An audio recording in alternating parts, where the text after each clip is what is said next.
العفو منك إلهي والذنب جاء مني. العفو منك إلهي والذنب جاء مني. والظن فيك جميل حسن يا ربي ظني. والظن فيك جميل حسن يا ربي ظني. حسن ظني. العفو منك إلهي والذنب جاء مني. العفو منك إلهي والذنب جاء مني. والظن فيك جميل حسن يا ربي ظني. والظن فيك جميل حسن يا ربي ظني. حسن ظني. يا ربي أنت رجائي أنت يا مجيب دعائي. يا ربي أنت رجائي أنت يا مجيب دعائي. اغفر يا ربي ذنوبي واستر يا ربي عيوبي. اغفر يا ربي ذنوبي واستر يا ربي عيوبي. أنت مولاي ارحمني واعف عني. أنت يا معين أعني. ارحمني واعف. إن الحمد لله نحمده ونصلي على رسوله الكريم. أعوذ بالله من الشيطان الرجيم. بسم الله الرحمن الرحيم. ومن يظلم منكم نذقه عذابا كبيرا. کبیرہ گناہوں میں سے ایک بہت بڑا گناہ دوسروں پر ظلم کرنا. جس پہ ظلم کیا جا رہا ہے اگرچہ وہ کافر ہی کیوں نہ ہو تو مسلمان کے لیے حرام ہے کہ وہ ظلم کرے کسی مسلمان کے لیے یا کسی کافر کے لیے. کسی پر ظلم کرنا اسلامی شریعت نے حرام قرار دیا ہے. مالک فرماتا ہے تم میں سے جو بھی ظلم کرے گا ہم اسے بڑا عذاب چکھائیں گے. صحیح مسلم میں ہے رسول اللہ صلی اللہ علیہ وسلم نے فرمایا ظلم سے بچو کیونکہ ظلم قیامت کے دن تاریکیوں کا باعث ہوگا. اس دنیا میں جو دوسروں پر ظلم کرے گا وہ جتنا ظلم کرے گا قیامت کے دن اس کے لیے اتنے ہی اندھیرے ہوں گے. اگر قیامت کے دن روشنی چاہتے ہیں تو اپنے دامن کو ظلم سے بچائیں. بہادر وہ نہیں ہے طاقتور اور قوی وہ نہیں ہے جو جس پہ چاہے ظلم کر لے، بلکہ بہادر وہ ہے جو طاقت ہونے کے باوجود کسی سے اپنی ذات کے لیے بدلہ نہ لے. دو انسان جھگڑ رہے کسی چیز پر، ایک سچا ہے اور ایک جھوٹا ہے. وہ کہتا ہے یہ میری ہے اور وہ کہتا ہے یہ میری ہے. جس کا حق ہے جو سچا ہے اپنے حق میں صرف فتنے کو جھگڑے کو ختم کرنے کے لیے اگر وہ اپنا ہاتھ اٹھا لیتا ہے کہ ٹھیک ہے میں نہیں لیتا بھائی تو لے لے، لڑائی نہ کر، جھگڑا نہ کر، دنیا کی زبان میں سے کیا کہا جائے گا؟ کمزور آدمی ہے، ماڑا بندہ ہے. ہوتا نا میں اس کی جگہ پہ تو میں ایسی کی تیسی پھیر دیتا. وہ ایسی کی تیسی پھیرنے والا بہادر سمجھتا ہے اپنے آپ کو. اللہ کے حبیب علیہ السلام فرماتے ہیں جو سچا ہونے کے باوجود جھگڑے کو ختم کرنے کے لیے اپنا ہاتھ اٹھا لیتا ہے، ایسے بندے کو محمد جنت میں چبوترے کی گارنٹی دیتے ہیں صلی اللہ علیہ وسلم۔ بخاری و مسلم میں ہے، رسول کریم صلی اللہ علیہ وسلم فرماتے ہیں اللہ تعالی پہلے ظالم کو مہلت دیتا ہے، ڈھیل دیتا ہے، پھر جب اسے پکڑتا ہے پھر کوئی مہلت نہیں دیتا۔ آپ نے دیکھا ہوگا ایک انسان وہ ظلم پہ ظلم کر رہا ہے، کسی کی زمین چھین لی، کسی کا مال چھین لیا، کسی کا قرض دبا لیا، جس کو چاہے مار لیا، جس پہ چاہے زیادتی کر لی، اس کے باوجود وہ کبھی بیمار نہیں ہوتا، اس پر کوئی پریشانی نہیں آتی۔ پریشانیاں نیک لوگوں پر، بے دین اگر دیندار بن جائے تو اس پہ بھی آزمائش شروع ہو جاتی ہے بعض دفعہ، لیکن ظالم ہنسی خوشی پریشانیوں کے بغیر رہتا ہے، تو اس پہ کبھی اپنے دل میں تنگ نہ ہو۔ اگر ظالم کے اوپر اللہ کی طرف سے پکڑ نہیں آ رہی تو اللہ اس کو ڈھیل دے رہا ہے، کر لے مزے، 4 دن کے مزے ہیں کر لے، لیکن جب مالک اسے پکڑتا ہے پھر اللہ کی پکڑ اتنی شدید ہے کہ اس سے کوئی چھوڑا نہیں سکتا۔ صحیح مسلم میں ہے، ہشام بن حکیم رضی اللہ عنہ وارضا شام میں چند لوگوں کے پاس کھڑے، لوگوں کے پاس سے گزرے، لوگ کھڑے ہوئے دھوپ کے اندر اور ان کے اوپر تیل پھینکا جا رہا ہے، ایک تو دھوپ کی شدت اور اس شدت میں پھر ان کے سروں پہ تیل ڈالا جا رہا۔ انہوں نے پوچھا ان کا کیا معاملہ ہے؟ جواب دیا گیا کہ یہ جزیہ نہیں ادا کرتے تو انہیں سزا دی جا رہی ہے، عذاب دیا جا رہا ہے۔ ہشام فرمانے لگے رضی اللہ عنہ وارضا میں گواہی دیتا ہوں، میں گواہی دیتا ہوں رسول اللہ صلی اللہ علیہ وسلم نے یہ فرمایا کہ اللہ تعالیٰ ان لوگوں کو عذاب دے گا جو لوگوں کو دنیا میں عذاب دیتے رہے، جو دنیا میں لوگوں کو عذاب دیں گے۔ میں گواہی دیتا ہوں اللہ کے حبیب نے یہ فرمایا کہ اللہ عذاب دینے والوں کو قیامت کے دن عذاب دے گا۔ امیر فلسطین عمیر بن سعد کے پاس پہنچے اور ان کو جا کر یہ روایت اللہ کے حبیب علیہ السلام کا یہ فرمان سنایا تو انہوں نے ان کو چھوڑنے کا حکم دے دیا۔ آپ کو اگر کسی کمزور پر کنٹرول حاصل ہے تو سزا کے لیے ان کو عذاب نہ دیجئے۔ اللہ کے پیارے حبیب علیہ السلام نے چیونٹیوں کا ایک گھر دیکھا، ایک بل دیکھا جس کو جلا دیا گیا، آگ سے جلا دیا گیا۔ فرمایا یہ کس نے کیا ہے؟ آگ کا عذاب صرف آگ کا رب ہی دے سکتا ہے، آگ کا عذاب کوئی کسی کو نہ دے، یہ اللہ ہے جو آگ کا رب ہے، وہی آگ کا عذاب دے سکتا ہے۔ اسی طرح کبیرہ گناہوں میں سے جانوروں پر ظلم کرنا بھی کبیرہ گناہ میں سے گناہ ہے۔ بخاری و مسلم میں ہے رسول اللہ صلی اللہ علیہ وسلم نے فرمایا اللہ تعالیٰ نے ایک بلی کی وجہ سے ایک عورت کو جہنم میں ڈال دیا۔ ہم تو سمجھتے ہیں نا کہ جانوروں کے بارے میں کوئی پوچھ پڑتی تھی نہیں، جو مرضی کرتے رہو، کھیل تماشے کے لیے شکار کیا، پرندہ پھینک دیا، حرام پرندوں کو مار دیا، کوئی جانور جا رہا ہے تو شرارتاً اس کو اٹھا کر پتھر مارنا، اس کو تکلیف دینا، یہ ہنسی مذاق ہے، یہ کھیل تماشا ہے لوگوں کا، بچوں کا، اور باپ بھی اس سے منع نہیں کرتے۔ اور اللہ کے حبیب کیا فرما رہے ہیں؟ ایک بلی کی وجہ سے ایک عورت جہنم میں ڈال دی گئی۔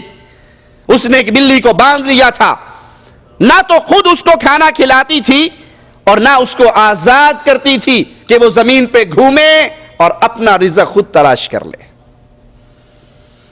یہ اسلام اتنا پیارا دین ہے، یہ اسلام اتنا میٹھا دین ہے، یہ جانوروں پر ظلم کرنے کی اجازت نہیں دیتا، اور جو انسانوں پر ظلم کرے اس کا اسلام سے کوئی رشتہ، جو مسلمانوں پر ظلم کریں، سوریا کے مسلمانوں پر ہونے والا ظلم جہاں اب تک 7,500 لوگ قتل ہو چکے ہیں رافضیوں کے ہاتھ سے، بچے شہید ہو گئے، بوڑھے شہید ہو گئے، عورتیں شہید ہو گئی، مظلوم ظلم کی چکی میں پس گئے۔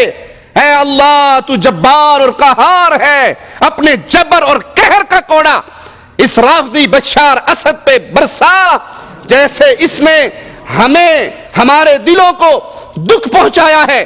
اہل سنت مسلمانوں کو شہید کر کے اللہ ہمارے دلوں کو ٹھنڈ پہنچا اس رافضی سے انتقام لے کر۔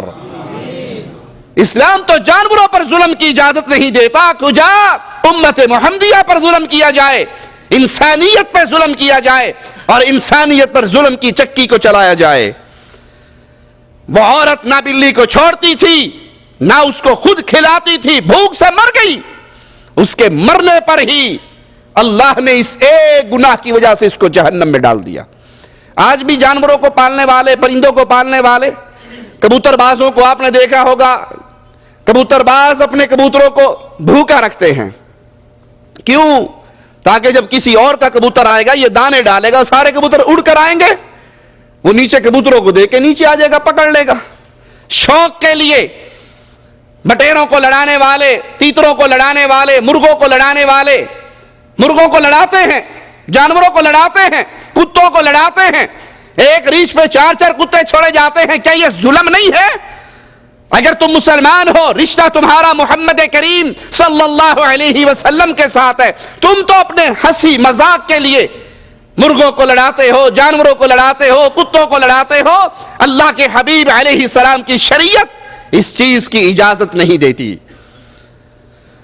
مسلمان پر لعنت کرنا یا مسلمان کو کافر کہنا کبیرہ گناہ ہے، بخاری و مسلم میں ہے، رسول کریم صلی اللہ علیہ وسلم فداہ ابی و امی، آقا علیہ السلام فرماتے ہیں جو شخص کسی آدمی کو کافر یا اللہ کا دشمن کہہ کر پکارے، اے فلاں تو کافر، اے کافر بات سن، اے اللہ کے دشمن بات سن، کوئی کسی کو کافر کہے یا اللہ کا دشمن کہے، اور اگر جس کو کہا جا رہا ہے وہ ایسا نہ ہو تو بات کہنے والے پر لوٹ جاتی ہے۔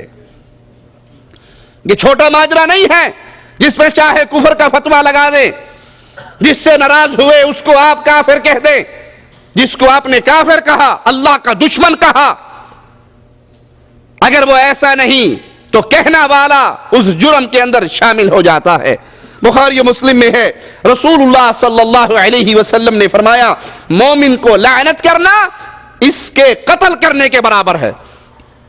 کسی مومن کو لعنتی کہنا جو عام کھیل ہے، عام مذاق ہے، دوست کے ساتھ ہنسی تو بڑا لعنتی ہے، اسے کو یہ کیا ساڑھی دوستی جی چل دا ہے، کوئی گل نہیں، مذاق کر دا، آپ نے اس پر لعنت کی اور آپ سمجھتے ہیں ہمارا ہنسی مذاق ہے۔ ماں بچوں پہ لعنت کرتی ہے، باپ اولاد پہ لعنت کرتا ہے اور سمجھتا ہے کوئی مسئلہ ہی نہیں ہے۔ اللہ کے حبیب علیہ السلام فرماتے ہیں مومن پہ لعنت کرنا گویا اس کو قتل کرنے کے برابر ہے۔ آپ نے دیکھا نہیں ڈرائیور گاڑی چلاتا ہوا، سامنے سے آنے والی گاڑی والا اگر کوئی مسٹیک کر دے تو فوراً اس کے ساتھ اس سے کچھ بن نہیں پڑے گا، کھلا ہی کر دے گا، کہا ہوا جس نے یہ کیا تھا میں نے اسے لعنت کر دی، کوئی جوتی نکال کے دکھا دے گا۔ مسلمان پہ لعنت کرنا، آپ نے اپنے غصے کو فی الحال تو ٹھنڈا کر لیا اس پہ لعنت کر کے، لیکن نہیں سمجھتے اگر وہ لعنتی نہیں تو یہ لعنت کہنے والے پر واپس لوٹتی ہے، اور اس کا اتنا گناہ ہے جیسے آپ نے مومن کو قتل کر دیا۔ صحیح مسلم میں ہے، رسول کریم صلی اللہ علیہ وسلم، میرے ماں باپ قربان ہو جائیں، پیارے حبیب علیہ السلام فرماتے ہیں لعنت کرنے والا قیامت کے دن نہ کسی کا گواہ بن سکے گا نہ سفارشی ہوں گے۔ جو دنیا میں مسلمانوں پر لعنت کریں یہ قیامت کے دن کسی کے گواہ نہیں بن سکیں گے اور نہ ان کے کسی کے سفارشی بن سکیں گے۔ کسی کو یہ کہنا کہ اللہ تجھے معاف نہیں کرے گا کبیرہ گناہ ہے۔ کسی مسلمان کا گناہ دیکھیں، کسی مسلمان کی خطا دیکھیں، کسی مسلمان کا جرم دیکھیں اور جذبات میں غیرت میں آ کر کہیں کہ تو معاف نہیں ہوگا، اللہ تجھے معاف نہیں کرے گا۔ اللہ رحمان اور رحیم ہے، اللہ کی رحمت کو کوئی بندہ اپنی مٹھی میں بند نہیں کر سکتا۔ ہاں جن کے بارے میں شریعت نے بتا دیا، قرآن نے بتا دیا، اللہ نے ہمیں احکامات نازل کر کے سنا دیا، وہ تو واضح ہیں۔ اللہ کسی مشرک کو معاف نہیں کرے گا، اللہ مشرک کو معاف لا یغفر ان یشرک بہ، اس کے ساتھ کوئی شرک کرے تو مشرک معاف، لیکن کسی کے گناہ کے اوپر آپ کسی مسلمان سے کہے اللہ تجھے معاف نہیں کرے گا، اس سے یہ مطلب نہیں کہ کوئی انسان فتوے دینا شروع کر دے کہ یہودی بھی مسلمان مومن ہیں، عیسائی بھی مومن ہیں، یہ سارے جنت میں جانے والے۔ جن کے بارے میں شریعت نے فیصلہ دے دیا وہ تو واضح ہے، لیکن کسی مسلمان کے کسی گناہ کو دیکھ کر اس پہ ناراض ہو جانا اور اس کے بارے میں یہ کہنا کہ اللہ تجھے معاف نہیں کرے گا، یہ کبیرہ گناہ ہے۔ صحیح مسلم میں ہے، رسول اللہ صلی اللہ علیہ وسلم نے فرمایا، ایک شخص نے اللہ کی قسم اٹھائی، ایک شخص نے اللہ کی قسم اٹھائی اور قسم اٹھا کر کہا کہ اللہ تعالیٰ فلاں شخص کو ہرگز معاف نہیں کرے گا۔ اللہ تعالیٰ نے فرمایا یہ کون ہے جو میرے بارے میں قسم اٹھاتا ہے، جو میری بات کو اپنی بات میں لیتا ہے، میری رحمت کو اپنی مٹھی میں لیتا ہے؟ کون ہے یہ جو یہ کہہ رہا ہے کہ میں فلاں کو ہرگز نہیں بخشوں گا؟ بس بے شک میں نے اس کے سارے گناہوں کو بخش دیا اور اس کے سارے اعمال کو برباد کر دیا۔ جس نے یہ قسم اٹھائی کہ اللہ فلاں کو نہیں بخشے گا، وہ مارا گیا، برباد ہو گیا، اس کے سارے اعمال برباد ہو گئے۔ اور جو انسان گناہگار تھا، خطا کار تھا، سیاہ کار تھا، اللہ نے اس کے سارے اعمال کو برباد کر دیا۔ گناہگار کے اعمال کو، گناہوں کو معاف کر کے فتویٰ لگانے والے کے اعمال برباد کر کے اعلان فرمایا کہ میں نے اس کے گناہ تو بخش دیے ہیں اور تیرے اعمال کو برباد کر دیا ہے۔ تو اپنی زبان کو بڑے خیال سے استعمال کریں، لوگوں کو دعوت تو دیں، لوگوں کو دین کی بات سمجھائیں، لوگوں تک پیغام حق پہنچائیں، لیکن اس پیغام حق کو پہنچاتے ہوئے کبھی غیرت کے اندر آ کر، جوش اور غصے کے اندر آ کر یہ اعلان نہ کریں کہ اللہ فلاں انسان کو نہیں بخشے گا۔ اللہ کی رحمت ہے، اللہ جس کو چاہے اس کے گناہوں کو معاف فرما کے بخش دے۔ احسان جتلانا کبیرہ گناہوں میں سے گناہ ہے۔ نیکی کرنا، احسان کرنا ثواب کا کام ہے، اچھی بات ہے، انسان کے اعمال میں درجے بلند ہوتے ہیں، کسی مسلمان پہ نیکی کرنا، کسی مسلمان پر احسان کرنا، لیکن نیکی کرنے کے بعد اس کو تانے دے دے کے مار دینا، اس سے بہتر تھا کہ آپ نیکی ہی نہ کرتے۔ قرآن حکیم بیان کرتا ہے، یا ایھا الذین آمنوا لا تبطلوا صدقاتکم بالمن والأذى كالذي ينفق ماله رئاء يؤمن بالله واليوم الآخر۔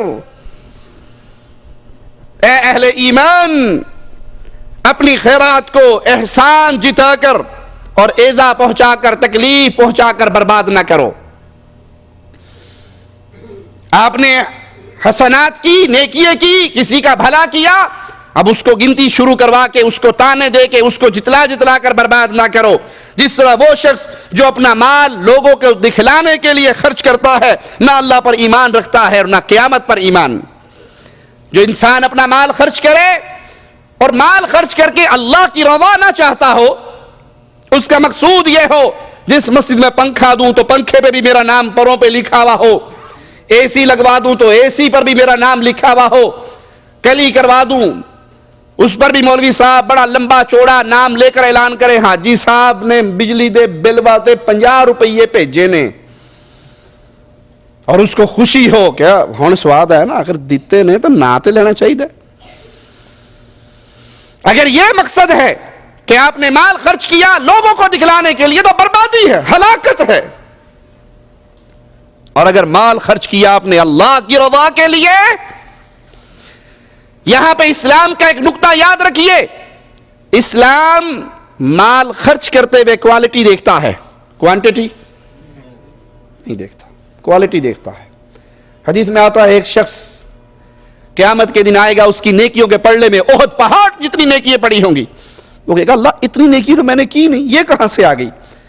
مالک فرمائے گا تو نے آدھی کھجور میرے نام پہ ایک فقیر کو دی تھی۔ کتنی؟ آدھی کھجور میرے نام پہ ایک فقیر کو دی، میں تیری اس آدھی کھجور کو، مقصد تیرا اللہ کی رضا تھی، چرچا نہیں تھا، اشتہار چھپوانے، اخبار چھپوانا مقصد نہیں تھا، میں اس آدھی کو پالتا رہا، یہ سارا ڈھیر اس آدھی کھجور کا ہے۔ رسول کریم صلی اللہ علیہ وسلم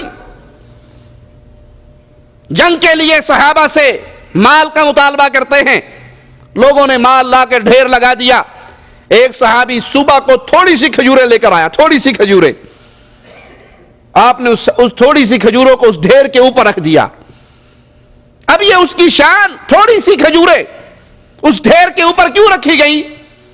یہ غریب صحابی تھا، اس کے پاس کچھ تھا نہیں، یہ اپنے باغ میں گیا اور ایک کھجور پہ چڑھتا، اس پھل کے اندر پکی ہوئی کھجور کو تلاش کرتا اور وہ اتار کے تھیلے میں ڈال لیتا، پھر دوسرے کھجور پہ چڑھتا، پھر تیسری پہ چڑھتا، پھر چوتھی پہ چڑھتا، تلاش کرتے کرتے تھوڑی سی پکی ہوئی کھجوریں ملی، وہ لا کے اللہ کے حبیب کے سامنے رکھتی۔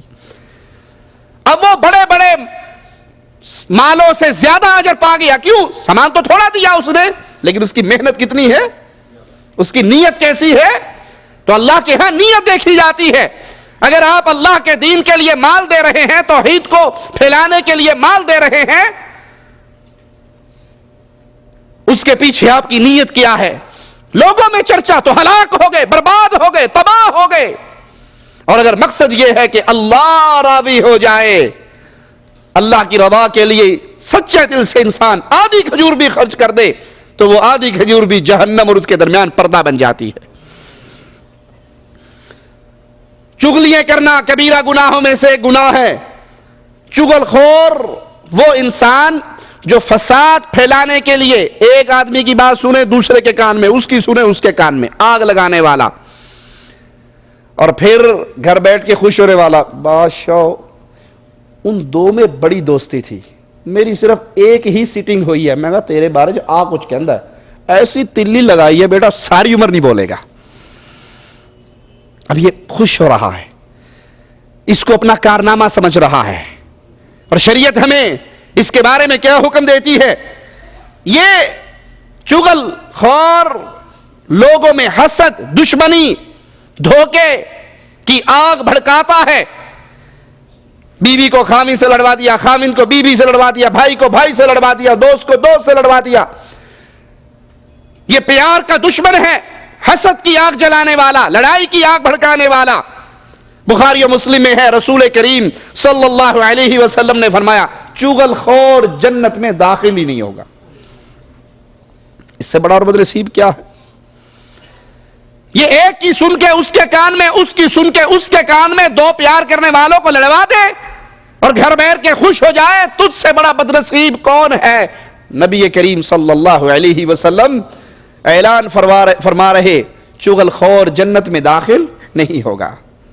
بخاری مسلم میں ہے، نبی رحمت محمد کریم صلی اللہ علیہ وسلم دو قبروں کے پاس سے گزرے، فرمایا ان دونوں کو عذاب ہو رہا ہے، اور عذاب کسی بڑے گناہ پر نہیں، یعنی یہ قبر والے اس گناہ کو بڑا نہیں سمجھتے تھے، اس کی ہیبت کو اپنے دل میں نہیں بٹھاتے تھے، بلکہ وہ بہت بڑا تھا۔ ایک چغل خور تھا، ایک پیشاب کے چھینٹوں سے نہیں بچتا تھا،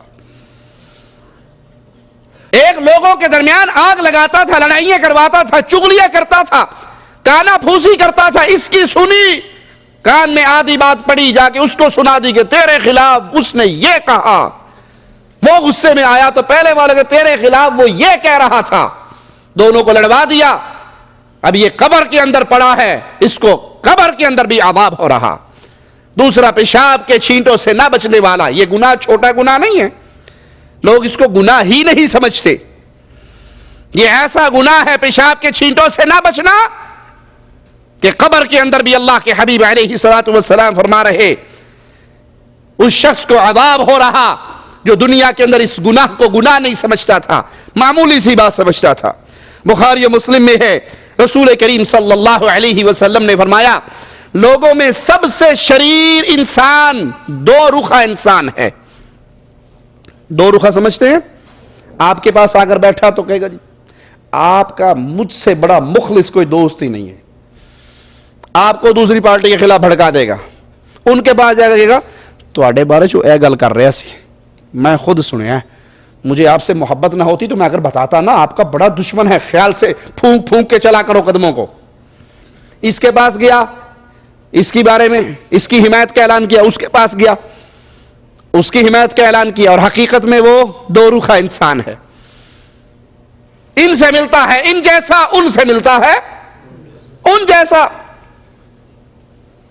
دو رخا انسان انسانوں میں بڑا شریر ہے، ایک گروہ کے پاس ایک رخ سے جاتا ہے، دوسرے گروہ کے پاس دوسرے رخ سے جاتا ہے۔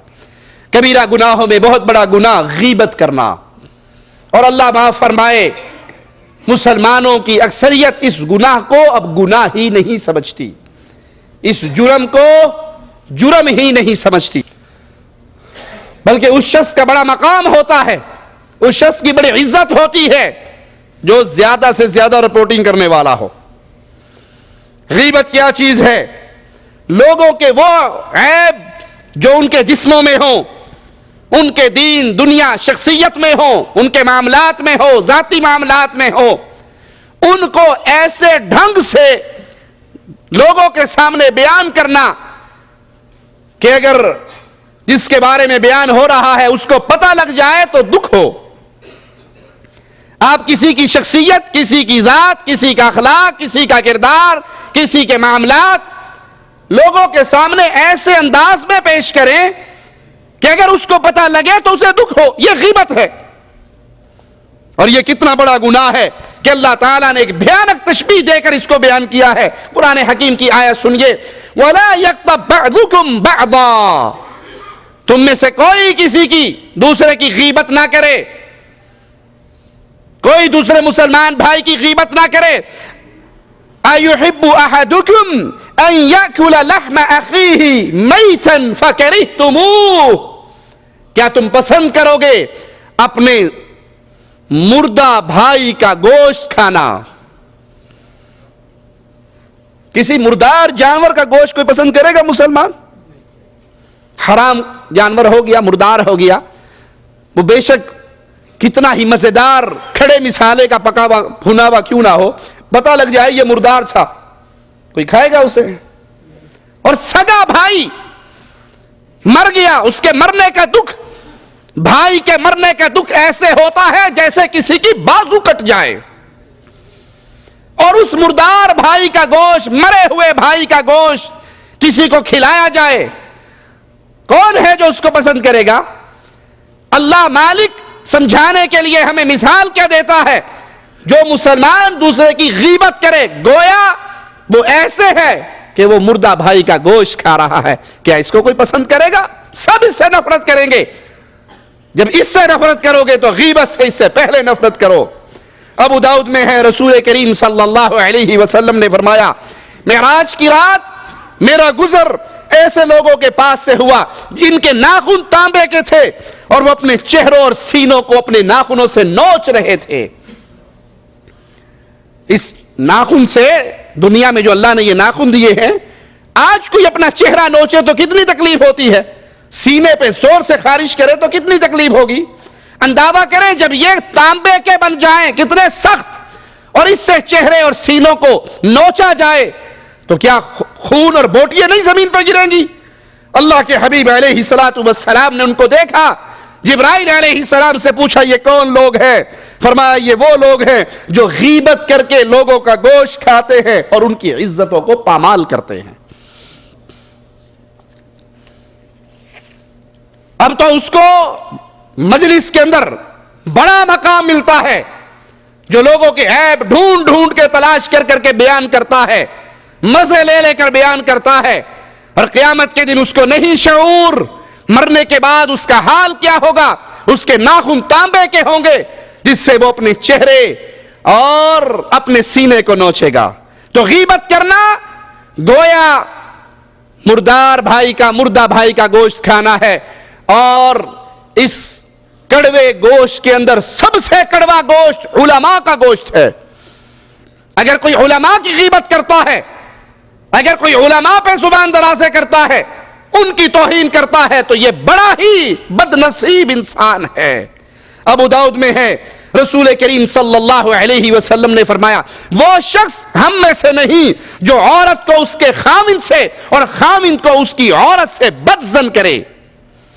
اگر کسی نے آپ سے مشورہ کر لیا ہے اپنی بیوی کے بارے میں، تو اس کو ڈنڈے برسانے اور سوٹے چلانے کی اجازت نہ دیں، اس کی بیوی کے بارے میں اس کو بد ظن نہ کریں۔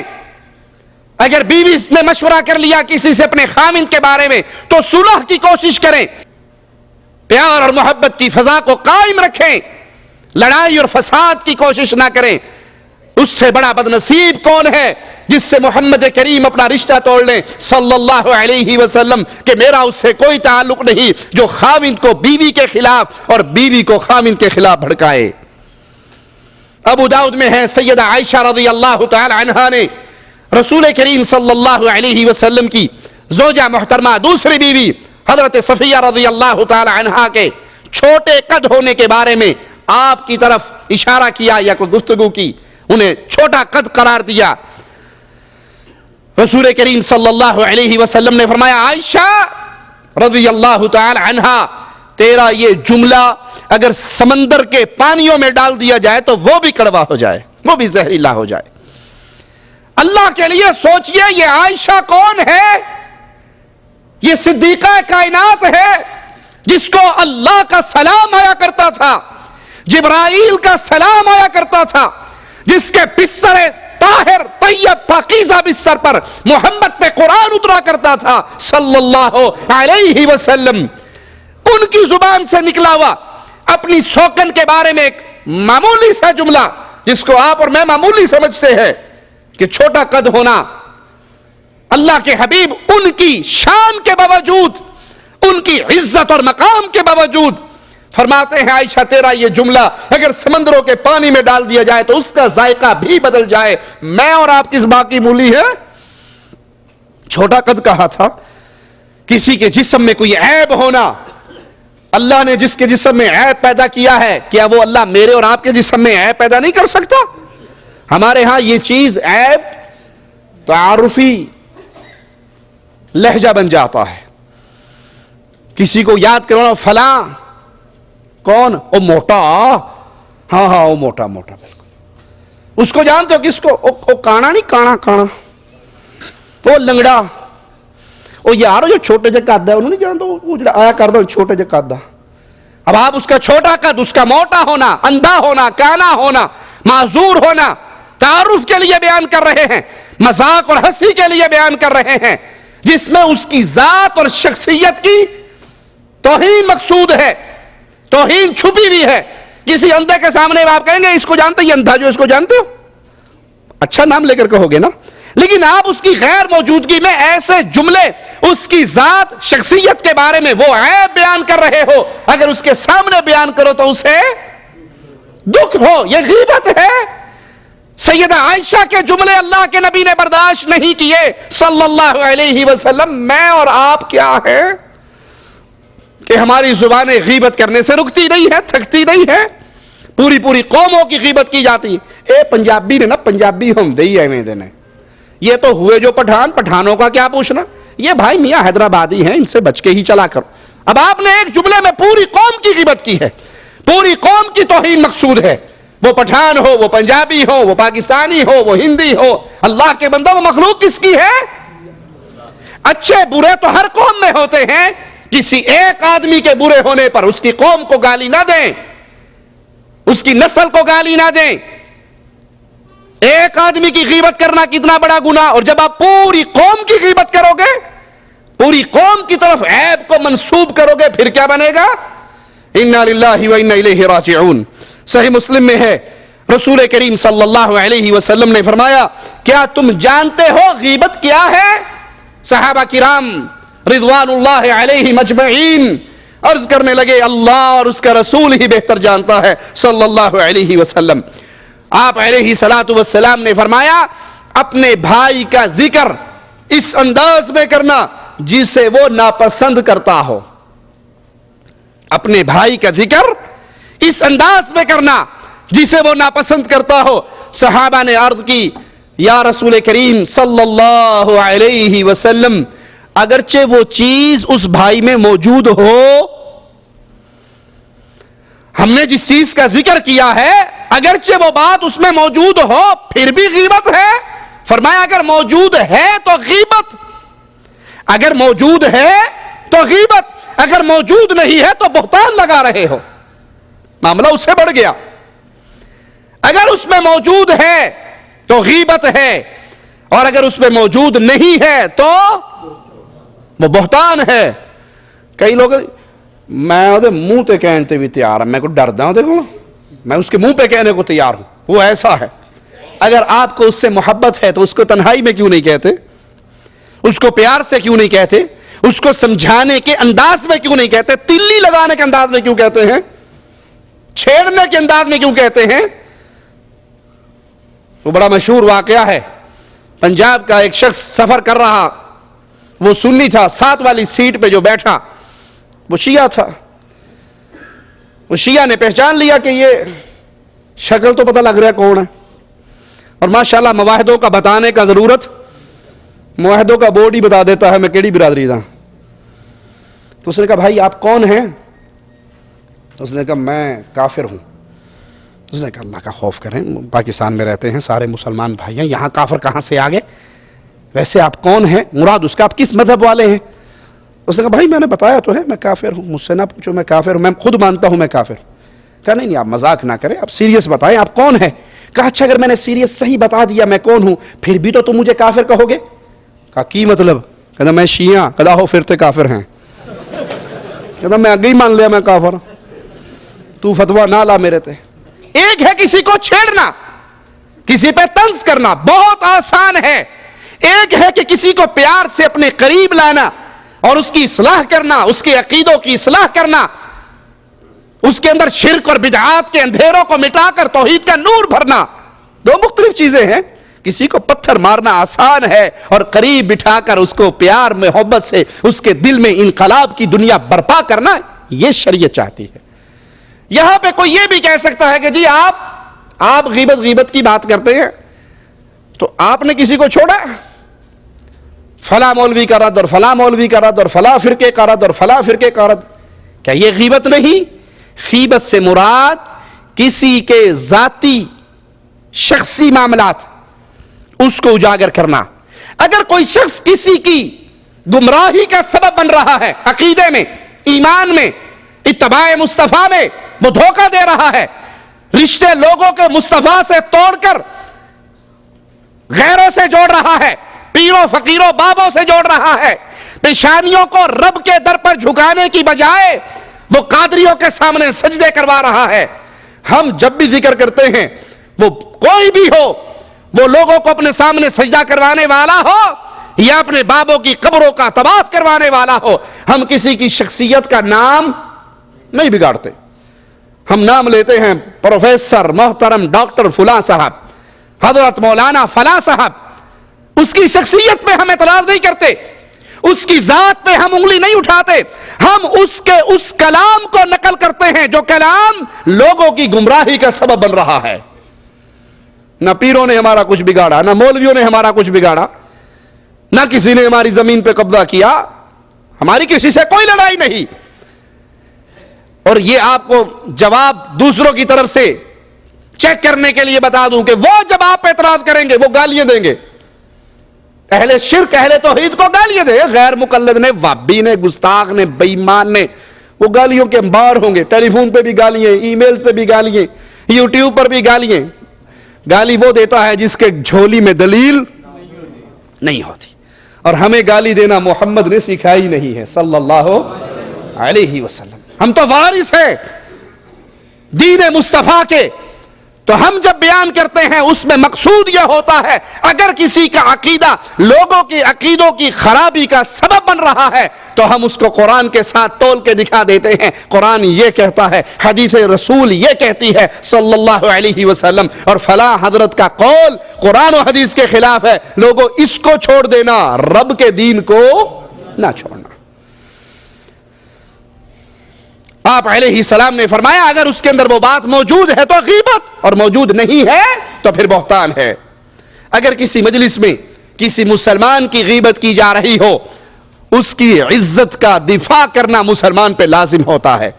ترمذی میں ہے، نبی کریم صلی اللہ علیہ وسلم نے فرمایا جس شخص نے، اور رزلٹ سنیے، پرافٹ سنیے کیا ملے گا، آپ ایک مجلس میں بیٹھے ہوئے ایک مسلمان کے بارے میں کسی کی زبان دراد ہوئی، یہ بڑا گندا ہے، یہ ایسا ہے، یہ ایسا ہے، اللہ کے حبیب علیہ الصلاۃ والسلام فرماتے ہیں اگر کوئی شخص مسلمان کی غیبت ہوتے وقت اس کی عزت کا دفاع کرتا ہے، اللہ اس کے چہرے سے جہنم کی آگ کو دور کر دیتا ہے۔ نیٹ پرافٹ ہے، نیٹ پرافٹ۔ آپ کی مجلس میں کسی مسلمان کی غیبت ہو، کسی مومن مواحد کے اوپر زبان چلائے کوئی، اس کو روک دیجئے، اس کو منع کیجئے، اس مسلمان کی تعریف بیان کیجئے کہ نہیں تم غلط کہتے ہو، اللہ کی قسم ماجرا ایسا نہیں ہے۔ جب ایسا کرو گے تم مسلمان کی عزت کا دفاع کرو گے، رب تمہارے چہرے کو جہنم سے بچا دے گا۔ دھوکہ اور فریب دینا کبیرہ گناہوں میں سے ہے۔ بعض لوگ دھوکہ دہی کے ذریعے لوگوں کو فریب اور فراڈ میں مبتلا کر کے ناجائز ان کا مال، ان کا پیسہ کھانے کی کوشش کرتے ہیں۔ صحیح مسلم میں ہے، رسول کریم صلی اللہ علیہ وسلم نے فرمایا جہنم میں جانے والے 5 قسم کے لوگ ہیں۔ اللہ تجھے تیرے پیارے ناموں کا واسطہ ہے مولا، ہم جتنے بیٹھے ہیں ربا ہم میں سے کوئی بھی ایسا نہ ہو جو ان 5 قسم کے لوگوں میں شامل ہو۔ اپنی رحمت سے اے ہمارے اللہ، اے ہمارے داتا، اے ہمارے غریب نواز و بندہ پرور، اے ہمارے مشکل کشا، اے ہماری بیڑیوں کو پار لگانے والے، اے اللہ لوگوں کے بہت سے در ہیں، ہمارا تیرے در کے علاوہ کوئی در نہیں ہے۔ لوگوں کے بہت سے چوکھٹے ہیں جہاں پہ ان کی پیشانیاں جھکتی ہیں، ربا ہماری پیشانی جب جھکتی ہے تیرے در پہ جھکتی ہے۔ اللہ اسی عقیدے توحید کا واسطہ دے کے سوالی ہے ہمیں ان بد نصیبوں میں شامل نہ فرمانا جو جہنم کے اندھیروں کا ان کا مسکن بنے۔ پہلا وہ انسان، وہ ناتواں جن کو بری بات سے بچنے کی تمیز نہیں، جو تم میں تابعدار ہیں، نہ گھر بار چاہتے ہیں نہ مال، محض بے فکر ہے، حلال و حرام کی انہیں کوئی تمیز نہیں ہے۔ مال کہاں سے آ رہا، کیسے آ رہا، سود کا آ رہا، لاٹری کا آ رہا، جوئے کا آ رہا، شراب بیچ کے آ رہا، سگریٹ بیچ کے آ رہا، داڑیاں مون کے آ رہا، فلمیں دکھا کے آ رہا، ویڈیو سینٹر چلا کے آ رہا، بے حیائی پھیلا کے آ رہا، کیبل کے ذریعے آ رہا، گندے بے حیا لباس بیچ کے آ رہا۔ اس کے مال آنے کا ذریعہ کیا ہے؟ نسوار بیچ کے آ رہا، گٹکا بیچ کے آ رہا، پان کے کھوکے سے آ رہا، کہاں سے مال آ رہا ہے اس کو کوئی تمیز نہیں، بس مال آنا چاہیے، حلال ہو یا حرام ہو۔ یہ بدنصیب جہنم میں جانے والوں میں ہے۔ وہ چور جس کو جو چیز ملے کھلی پڑی ہو اس کو چرا لے، بھلے وہ حقیر ہی کیوں نہ ہو، تھوڑی سی چیز بھی ہو، دال لگ گیا چک لو، لکھ ملے ککھ ملے، یہ تو تہاڈا نصیب ہے۔ اگر کوئی ایسا چور ہے کہ وہ کھلی ہوئی چیزوں کو چوری کرتا ہے، جو ملتا ہے اٹھا لیتا ہے، وہ اس کا محتاج ہے یا نہیں، وہ قیمتی ہے یا گھٹیا ہے، یہ اس کی ٹینشن نہیں، چور ہے اور اس حد تک اس کی چوری کی عادت بگڑ چکی ہے، یہ جہنم میں جانے والا۔ وہ شخص جو تجھے تیرے گھر والوں اور تیرے مال کے بارے میں دھوکہ اور فریب دیتا ہے، یہ جہنم میں جانے والا۔ جو مال کے بارے میں دھوکہ دے، کسی نے آگے مشورہ کر لیا جناب میں فلاں کاروبار کرنا چاہتا ہوں، اب آپ کو پتا ہے کہ یہ کاروبار ٹھیک نہیں ہے، آپ اس پہ کسی بات سے ناراض ہیں تو غصہ، بڑا ہی چنگا کام ہے، کر پتر کا بڑا پروفٹ رہے گا، بڑے خوشحال رہو گے۔ آپ نے اس کو اس کے مال کے بارے میں دھوکہ دیا ہے۔ کوئی کسی کو اس کے مال میں دھوکہ دے، اس کے اہل و عیال کے بارے میں دھوکہ دے، فریب دے، بخیل اور جھوٹا انسان جہنم میں جانے والوں میں سے ہے۔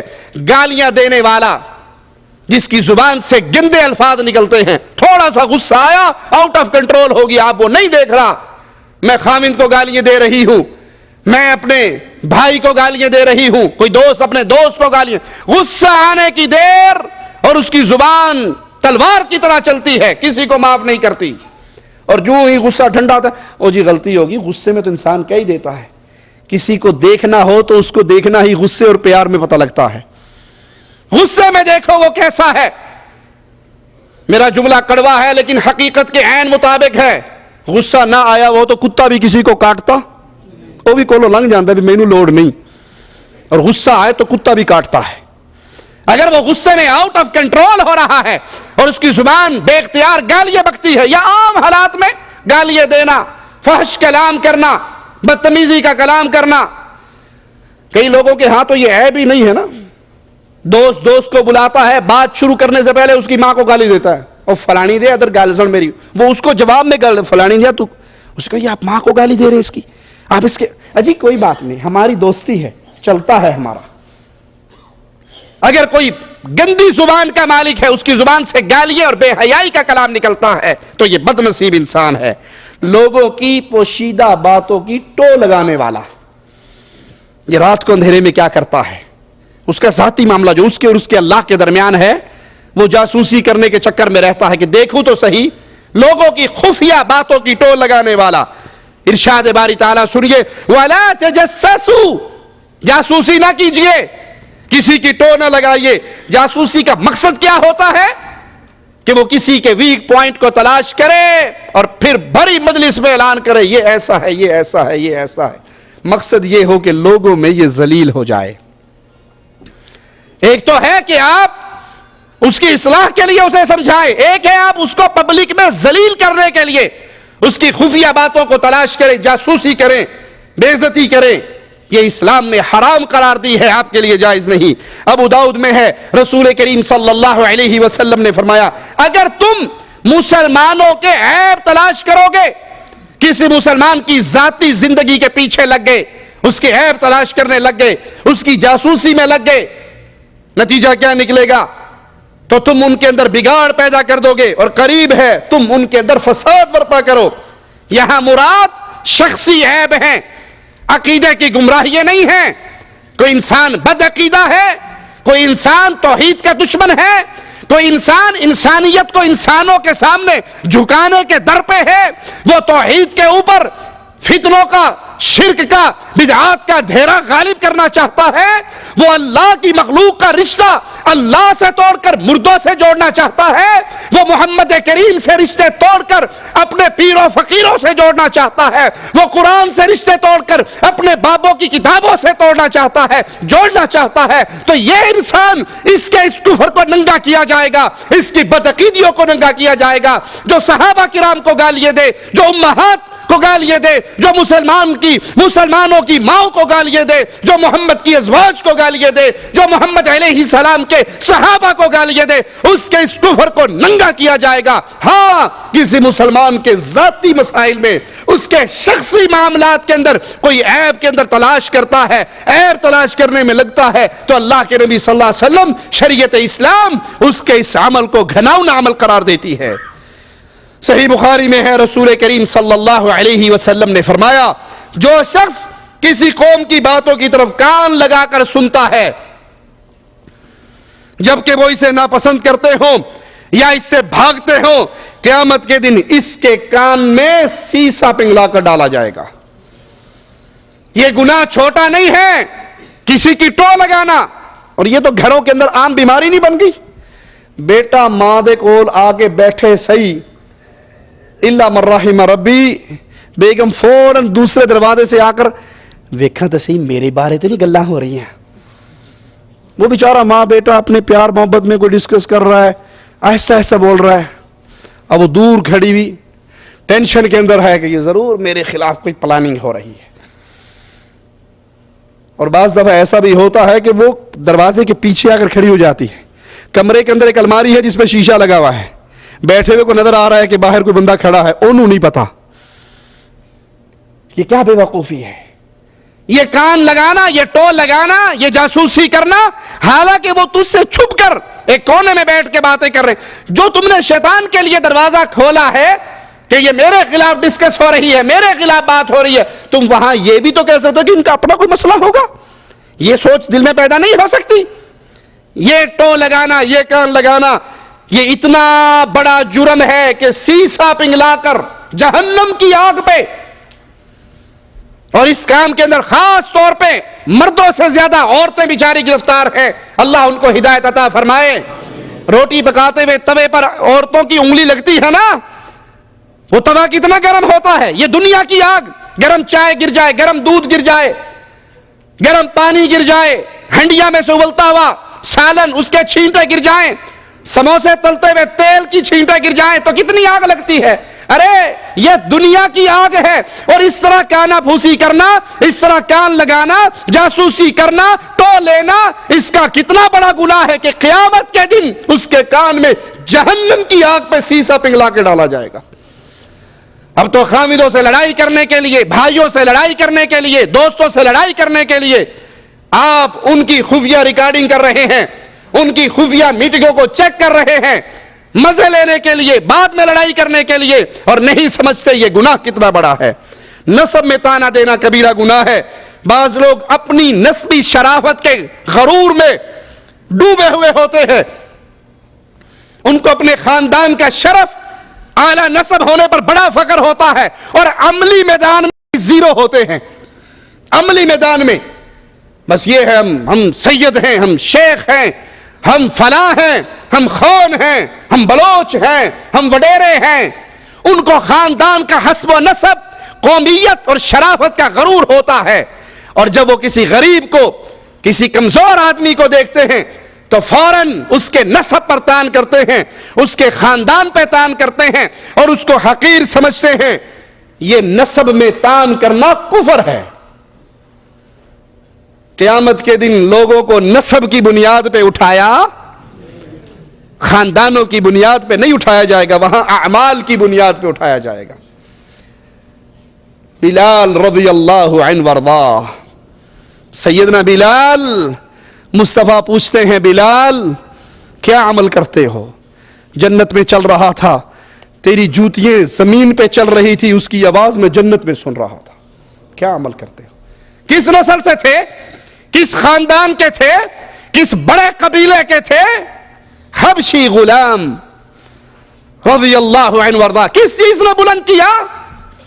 احد احد احد۔ یہ نعرہ تیر بن کے کفار کے دل میں اترتا تھا۔ مکہ کی وادی میں انہوں نے جتنے چاہے ظلم کر لیے، بلال کی زبان سے توحید کا ترانہ نہ چھڑا سکے۔ عمل آگے کرتا ہے، نسب آگے نہیں کرتا۔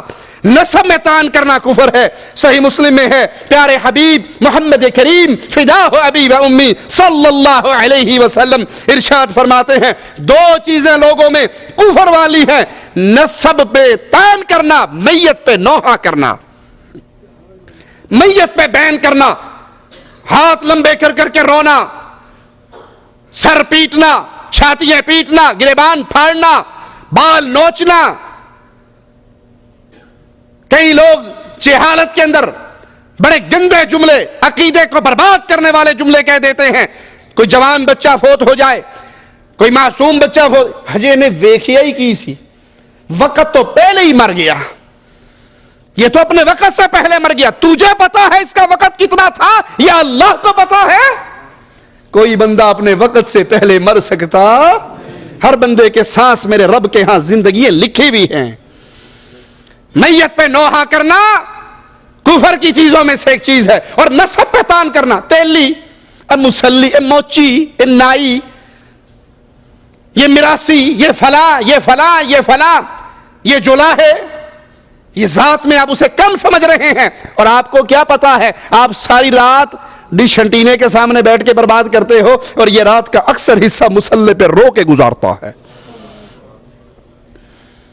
اس کو آپ موچی سمجھ کے، تیلی سمجھ کے، کمہار سمجھ کے، جولاہا سمجھ کے، لوہار سمجھ کے حقیر سمجھتے ہو، اپنے برابر بیٹھنے کی اجازت نہیں دیتے، اپنے ساتھ کلام کرنے کی اجازت نہیں دیتے، ہاتھ ملانا پڑ جائے مجبوراً 4 انگلیاں ملاتے ہو۔ ارے تمہیں کیا معلوم ہے اس کی اور اس کے اللہ کی کتنی دوستی ہے؟ محمد کریم صلی اللہ علیہ وسلم کا فرمان سنیے، غریبوں سے نفرت کرنے والوں، غریبوں سے ہاتھ دور رکھنے والوں، کوئی آپ کی طرح سوٹڈ بوٹڈ آئے تو کھڑے ہو کے سلام کرتے ہو، اور کوئی ماڑا بندہ دھوتی پہن کے آ جائے تو منہ موڑ لیتے ہو۔ محمد کریم صلی اللہ علیہ وسلم فرماتے ہیں، اے دنیا والو، اللہ تمہیں رزق دیتا ہے تمہارے کمزور آدمیوں کی وجہ سے۔ اللہ کمزوروں کی بنا پر رزق دیتا ہے، خان کی بنیاد پہ نہیں، سید اور زیدی کی بنیاد پہ نہیں، قریشی اور ہاشمی کی بنیاد پہ نہیں، شیخ اور چودھری کی بنیاد پہ نہیں۔ اللہ تمہیں رزق دیتا ہے تمہارے غریبوں کی وجہ سے، کمزوروں کی وجہ سے، کمزوروں کی نمازوں اور ان کی دعاؤں کی وجہ سے۔ کتنے گھرانے ہیں جہاں بیٹیاں جوان ہو گئی، بیٹیاں جوان ہو گئی، جوانی کی دہلیز ان کی ڈھل رہی ہے، کالے سروں میں سفید بال چمک رہے ہیں، رشتے نہیں ہوتے۔ کیوں؟ سید زادی ہے، سید زادہ نہیں آیا، بلوچ ہے، بلوچ نہیں آیا، سرائکی ہے، سرائکی نہیں آیا، پٹھان ہے پٹھان نہیں آیا، شیخ ہے شیخ کا رشتہ نہیں آیا، ہم مغل ہیں مر سکتے ہیں، غیر مغل کو رشتہ نہیں دے سکتے۔ یہ حسب و نسب تعارف کے لیے اللہ نے مقرر کیا تھا، فخر کے لیے فخر ایک ہی بات پہ ہے، یہ لا الہ الا اللہ پڑھتا ہے، میں لا الہ الا اللہ پڑھتا ہوں۔ جا رہا ہے جانے والا، پوچھنے والا پوچھتا ہے کہاں؟ کہا اس بستی میں۔ کیوں؟ فلاں کو ملنے۔ رشتہ دار ہے؟ کہا نہیں۔ اس کے احسان کا بدلہ اتارنا ہے؟ کہا نہیں۔ کوئی لین دین ہے؟ کہا نہیں۔ کہا پھر کیوں جاتے ہو؟ کہا وہ اللہ کی توحید کو مانتا ہے، میں رب کی توحید کو مانتا ہوں۔ یہ کہا وہ سید اور میں سید، وہ بلوچ اور میں بلوچ، وہ ارائیں اور میں ارائیں، وہ اللہ کی توحید کو مانتا ہے، میں رب کی توحید کو مانتا ہوں۔ جواب دینے والے نے کہا میں انسان نہیں ہوں، فرشتہ ہوں، آیا نہیں ہوں، بھیجا گیا ہوں، تجھے یہ خبر دینے کے لیے آیا ہوں، تو اللہ کے لیے اس سے محبت کرتا ہے، رب تجھ سے محبت کرتا ہے۔ یہ دیواریں توڑو، قومیت کی دیواریں، وطنیت کی دیواریں، حسب و نسب کی دیواریں۔ رشتہ داری کرنی ہے تو اللہ اور اس کے رسول کی محبت کی وجہ سے کرو۔ دیکھو اس کے دل میں محبت کا، محمد کریم کی محبت کا سمندر کیسے جوش مارتا ہے۔ جو مصطفیٰ سے پیار کرے، جو مصطفیٰ کے رب سے پیار کرے، جو مصطفیٰ کے خلفاء سے پیار کرے، جو محمد کریم کے صحابہ سے پیار کرے، جو محمد کریم کے اہل بیت سے پیار کرے، وہ موچی بھی ہو تو اس سے پیار کرو، وہ تیلی بھی ہو تو اس سے پیار کرو، وہ کمہار بھی ہو تو اس سے پیار کرو، وہ جولاہا بھی ہو تو اس سے پیار کرو۔ اور اگر کوئی اللہ اور اس کے رسول سے پیار نہیں کرتا، محمد کریم کے اصحاب اور اہل بیت سے پیار نہیں کرتا، وہ ہاشمی قریشی بھی ہو تو پیار کے قابل۔ یہ کیا معیار ہمارا بن گیا؟ خاندان کے خاندان ٹوٹ گئے اس لڑائی کے پیچھے، اس قومیت کے پیچھے۔ فالتو پانی کو روک لینا کبیرہ گناہ ہے، بخاری و مسلم میں ہے۔ رسول کریم صلی اللہ علیہ وسلم نے فرمایا 3 طرح کے لوگ ہیں، اللہ قیامت کے دن نہ نظر رحمت سے دیکھے گا، نہ ان سے کلام کرے گا، نہ ان کو پاک کرے گا، ان کے لیے دردناک عذاب ہوگا۔ پہلا وہ جو کسی امام کی بیعت کرے، خلیفۃ المسلمین کی بیعت کرے، دنیا کی غرض سے، وہ بادشاہ، وہ خلیفہ، وہ امام اس کو مال دے تو بیعت پہ پکا رہتا ہے، اور مال نہ دے تو اپنے ہاتھ کو پیچھے ہٹا لیتا ہے۔ اس کو اللہ نہیں دیکھے گا، پاک نہیں کرے گا، عذاب ہوگا اس کے لیے۔ دوسرا وہ جو عصر کے بعد اپنا سامان بیچنے کے لیے قسم اٹھا کر کہے کہ مجھے تو اس کے اتنے پیسے ملتے تھے اور اتنے مل نہیں رہے تھے، جھوٹ بول کے قسم اٹھا لی، خریدنے والا سمجھ گیا کہ اتنی بولی تو لگ گئی تھی، وہ اتنے دے کر اس سے وہ سامان خرید لیتا ہے۔ اس نے جھوٹ بولا، جھوٹی قسم اٹھا کے مال بیچا، تو یہ وہ بد نصیب ہے کہ اللہ نہ اس کو دیکھے گا، نہ پاک کرے گا، نہ کلام کرے گا، اور دردناک عذاب میں ڈالے گا۔ تیسرا وہ جو جنگل میں زائد پانی مسافروں وغیرہ سے روک لیتا ہے، اللہ قیامت کے دن فرمائے گا آج میں اپنے فضل سے، اپنی رحمت سے تجھے محروم کر دوں گا، جس طرح تو نے لوگوں کو ایسی زائد چیز سے محروم رکھا جس کو تو نے نہیں بنایا تھا۔ غصے میں آ کے لوگوں کا پانی روکنا، لوگوں کو پانی نہ پینے دینا، جانوروں کو نہ پینے دینا کہ یہ تو میرا ہے، اس کا خالق تو ہے یا اللہ، اپنی ضرورت کا لیجئے اور ضرورت سے زائد اپنے پڑوسی کے لیے چھوڑ دیجئے۔ ناپ تول میں کمی کرنا کبیرہ گناہ ہے، ابن ماجہ میں ہے۔ ابن عباس رضی اللہ عنہما فرماتے ہیں کہ نبی رحمت صلی اللہ علیہ وسلم جب مدینہ میں تشریف لائے، اس وقت اہل مدینہ ناپ تول صحیح نہیں کرتے تھے، تو اللہ تعالیٰ نے یہ آیات نازل فرمائی وَيْلٌ لِّلْمُطَفِّفِينَ، بڑی خرابی ہے ناپ تول میں کمی کرنے والوں کے لیے، ان کے لیے بڑی خرابی ہے۔ الَّذِينَ إِذَا اكْتَالُوا عَلَى النَّاسِ يَسْتَوْفُونَ وَإِذَا كَالُوهُمْ أَوْ وَزَنُوهُمْ يُخْسِرُونَ، جب لوگوں سے ناپ لیتے ہیں تو پورا پورا لیتے ہیں، اور جب انہیں ناپ کے یا تول کے دیتے ہیں تو اس بارے میں اس وقت وہ ڈنڈی مارتے ہیں۔ یہ وہ لوگ ہیں جن کے بارے میں یہ آیات نازل ہوئی۔ جب یہ آیات نازل ہوئی تو پھر اہل مدینہ نے اپنے معاملے کی اصلاح کر لی۔ ابن ماجہ میں ہے، عبداللہ ابن عمر سے روایت ہے، رسول اللہ صلی اللہ علیہ وسلم نے مہاجرین سے فرمایا جب تم 5 چیزوں سے آزمائے جاؤ تو اللہ کی پناہ پکڑو۔ 5 چیزیں ہیں، جب یہ تمہارے اوپر مسلط ہو جائے، آزمائش بن جائیں، تو پھر اللہ سے پناہ کا، اللہ کی طرف لوٹو اور پناہ کا سوال کرو۔ اللہ کی پناہ پکڑو. وہ پہلی چیز ہلاکت والی کیا, اگر کسی قوم میں فحاشی پھیل جائے تو اللہ ان میں طاعون کی بیماری کو بھیجتا ہے اور کثرت موت کو بھیجتا ہے. جہاں فحاشی پھیل جائے, جہاں ناچنے والی گھر گھر میں ناچیں, کوٹھے کوٹھے پہ ناچے, ہر گھر کے اندر ڈش انٹینے کی صورت میں, کیبل کی صورت میں ناچنے اور تھرکنے والیوں کے گھنگروؤں کی آواز آئے, جس قوم میں فحاشی پھیل جاتی ہے اس قوم میں طاعون کی بیماری بھی آتی ہے, اس قوم کے اندر کثرت اموات بھی واقع ہوتی ہے. اور آج ہمارے ملکوں میں یہی نہیں ہو رہا, ادھر دھماکہ ہوا 20 مر گئے, ادھر ایکسیڈنٹ ہوا 50 مر گئے, ادھر یہ ہوا یہ مر گئے, پتہ ہی نہیں لگتا, تھوک کے حساب سے موت آ رہی ہے. کیوں؟ فحاشی پھیل چکی ہے. کوئی یہ کہے کہ میرے گھر میں ٹیلی ویژن نہیں ہے تو لوگ یہ کہتے ہیں یہ جھوٹ بولتا ہے. آج بھی کوئی ایسا گھر ہے, مولویوں کے گھر نہیں بچے الا من رحم ربی, تو عوام کا کہاں بچے گا؟ مولوی مسجد کے مکان میں رہتا ہے اور ڈش انٹینے کی لعنت اس کے خبراں واسطے رکھے ہے جی, خبراں واسطے. جو تو بات ٹر جانا ہے تو تیرے پچھلے کی ویکھ دینے, اس کا ثواب کس کو ملتا ہے؟ دوسری چیز, جو قوم ناپ تول میں کمی کرتی ہے, ناپ تول میں کمی کرتی ہے, ایسی قوم پر قحط سالی, سخت محنت اور حکمرانوں کا ظلم و ستم مسلط کر دیا جاتا ہے. وہ مشہور بات ہے, ایک دیہاتی آیا کرتا تھا, مکھن بیچتا تھا شہر کے دکاندار کو, اور اس کے بدلے میں چینی چاول اپنی ضرورت کی چیزیں لے جاتا. تو وہ کلو کلو کے پیڑے بناتا تھا اور اس کے بدلے میں ایک طرف مکھن کا پیڑا رکھا, ایک طرف چینی رکھی, لے گیا. تو ایک دن دکاندار کے دل میں آیا کہ میں دیکھوں تو صحیح یہ پیڑا کلو کا ہوتا بھی ہے یا نہیں. تو اس نے تولا, وہ تو 3 پاؤ کا تھا. اس نے کہا ہون آ ویسے میں نہیں بڑھنا ہے. وہ دیہاتی پھر مکھن لے کر آیا تو اس نے کہا ظالم ہے, تجھے شرم نہیں آتی, دھوکہ دیتا ہے, فراڈ کرتا ہے, 3 پاؤ کے پیڑے کو کلو کہہ کر دیتا ہے. یہ تیرا پیڑا 3 پاؤ کا ہے, کلو کا نہیں. اس نے کہا جی میں تو غریب آدمی ہوں, دیہاتی آدمی ہوں, میرے پاس کوئی وٹے بٹے نہیں ہیں, تولنے کا میزان ترازو نہیں ہے. آپ جو مجھے کلو چینی دیتے تھے میں اس کے مقابلے پر مکھن کا پیڑا بنا کے رکھ لیتا تھا, میرا تو قصور نہیں. اگر کلو ہے تب بھی آپ کا, 3 پاؤ ہوتا ہے تب بھی آپ کا, میں نے تو آپ کے چینی سے اپنا مکھن تولا ہے. لینے کے دام اور دینے کے دام اور. جس قوم میں یہ آ جائے اس قوم میں قحط سالی, اس قوم میں بارشوں کا نہ ہونا, اس قوم کے اندر حکمرانوں کا ظلم و ستم ہو جاتا ہے. کیا یہ نہیں ہو رہا؟ یہ ہمارے اوپر لاگو نہیں ہو گیا؟ اس کی وجہ یہ ہے ناپ تول میں کمی ہوتی ہے. اور جو قوم زکوٰۃ نہیں دیتی اللہ ان پر بارش نہیں برساتا. جملہ سنیے, جو قوم زکوٰۃ نہیں دیتی بارشیں رک جاتی ہیں. اگر جانور نہ ہو, اب تو جانور ہیں جس کی وجہ سے بارش برستی ہے, اگر جانور نہ ہو اللہ بارش کا ایک قطرہ بھی نہ برسائے. بہادری سمجھی جاتی ہے, 10 تولے بیگم کا سونا گھر میں پڑا ہے, زکوٰۃ نہیں دی جا رہی. اونٹوں کا, بکریوں کا, گایوں کا ریوڑ ہے, زکوٰۃ نہیں دی جا رہی. وہ زکوٰۃ کو ٹیکس اور جرمانہ سمجھتے ہیں.